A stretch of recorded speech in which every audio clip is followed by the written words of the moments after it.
All right, I'm back. It's Tuesday night now at about 5:30. This is the 6 o'clock update, and just showing the latest on the storm. You can see the storm is rapidly developing now. Just to the south here, you can see that northern piece of energy also diving in. That's going to supply all the cold air for the northwestern counties, and there is a lot of moisture with this thing. In fact, take a look at the radar here, and you can see all this plume of moisture here just in Florida shooting its way up the coast. And again, this is going to be a very, very moisture-rich storm. The issue is going to be where's the warm air, where's the cold air. And right now, it's going to be a really close call, guys. This is a storm that I'm going to have to just nowcast because it's a paper-thin gradient between 6 inches of snow and no snow and just plain rain. So this is the updated forecast I put out this morning. Very confident in the 6 to 10, very confident in the 8 to 14. This 4 to 8 should work out pretty nicely. It's this zone right here, this 3 to 5 into the 4 to 8. Even New York City, I mean, this is a boom or bust. We need very intense precipitation to drag down the cold air to get snow in New York City in this event. The latest models have actually been a little warmer along these areas. But again, the forecast is on track. Just be ready.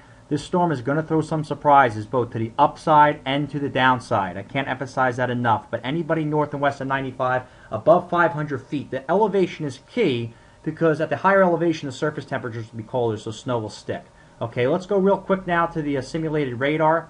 Okay, this is in the morning. This is actually 3 o'clock in the morning. You see rain is overspreading most areas. By the time we get to daybreak, snow starts to break out in northwestern counties. Okay, by the time we get to say 10 o'clock, again that rain-snow line. Here we go from 7 to 10. You can see is trying to work its way down, and this looks pretty good to me. This is the gradient I expect to set up. And as we pull ahead here, going to the afternoon, say 2 o'clock, you see the storm is really cranking now. And take note of these darker blues. That's banding that might occur. Anytime you have very warm air and very cold air on a boundary, it can cause something called frontogenesis, which basically means warm air is rising and tilting over the cold air, and that stretches out the atmosphere and causes a lot of lift. It cools the column, and actually you get some very intense snowfall, rates of 1 to 3 inches an hour. So that's what New York City really needs to see to get that snow. Over here, Morris County, Sussex County, up here, again, not an issue. And you can see this storm is projected to pull out by the time we get to tomorrow night, which is perfect timing, so everybody can, be fine traveling if there's any traveling going on in Thanksgiving. Real quick, this is something I'm going to look at to really predict where is that banding going to occur. You can see this is at 10 o'clock tomorrow. All these pinks are very, very rapid upward motion in the atmosphere, so this is key. Where does this upward motion set up? You can see by the time we get to say between 2 and 4 p.m., the models are projecting intense upward motion in all of the I-95 corridor, and this is where I expect things to change over to snow in most of the areas down here. So again, it starts as rain for most areas.